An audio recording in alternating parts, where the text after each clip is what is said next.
আমি আর বেশি দিন জ্বালাবো না বলে কেঁদে ফেললেন রাজ্যের মন্ত্রী।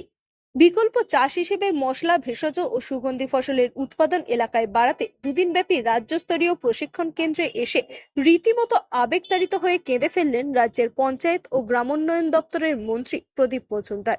রবিবার বর্ধমানের জেলা কৃষি খামারে অবস্থিত বিধানচন্দ্র কৃষি বিশ্ববিদ্যালয়ে এই দুদিনের প্রশিক্ষণ শিবিরে আসেন রাজ্যের দুই মন্ত্রী প্রদীপ মজুমদার ও অরূপ রায়। এদিন রাজ্যের পঞ্চায়েত ও গ্রামোন্নয়ন দপ্তরের মন্ত্রী প্রদীপ মজুমদার উপস্থিত ছাত্রছাত্রীদের প্রাণভরা শুভেচ্ছা জানাতে গিয়ে রীতিমতো কেঁদে ফেলেন। তিনি বলেন তিনি একটু বেশি বলেন, সেই জন্য তিনি বলেন তাকে না ডাকতে। কিন্তু মনের কথা তো সব জায়গায় বলা যায় না। তিনি ৭৮ বছরের যুবক, কিন্তু আর বেশি দিন তিনি জ্বালাবেন না।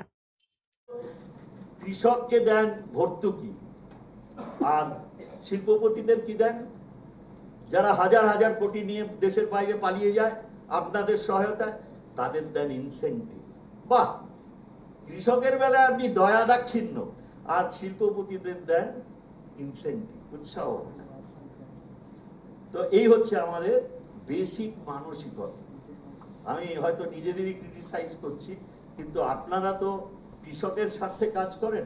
এখানে বহু শিক্ষক আছেন, প্রাক্তন শিক্ষক আছেন, আধিকারিক আছেন, অশিক্ষক আমাদের কর্মীরা আছেন, আর সর্বোপরি আমাদের কৃষক ভাই বোনেরা আর ভবিষ্যতের কৃষি অধিকর্তারা সব বসে আছেন। আমি দেখতে পাচ্ছি আমার প্রিয় ছাত্র ছাত্রীরা, যাদের জন্য 60 দশক থেকে আমরা লড়ে যাচ্ছি। তো সেই জন্যে তাদের একটু দিক নির্দেশ করতে চাইছিলাম। যখন এতটাই সময় আমাকে দিলেন আপনারা, আমি একটু আবেগতাড়িত হয়ে যাই। কৃষি বিশ্ববিদ্যালয় পশ্চিমবঙ্গে যে কোনো জায়গায় বলতে গেলে আমাকে না ডাকলেই ভালো হয়। আমি একটু বেশি বলি, কারণ অন্তরের কথা তো অন্য কোথাও বলতে পারবো না। তবে এটুকু গ্যারান্টি দিতে পারি, ৭৮ বছরের যুবক আমি, বেশি দিন জ্বালাবো না।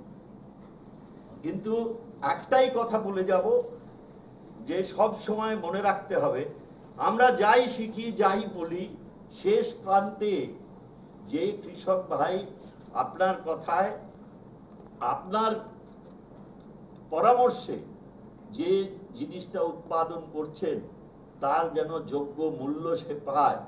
তা নাহলে আপনার গবেষণালব্ধ ধারণা তাকে শোনা উচিত, এই মানসিকতা রাখবেন না।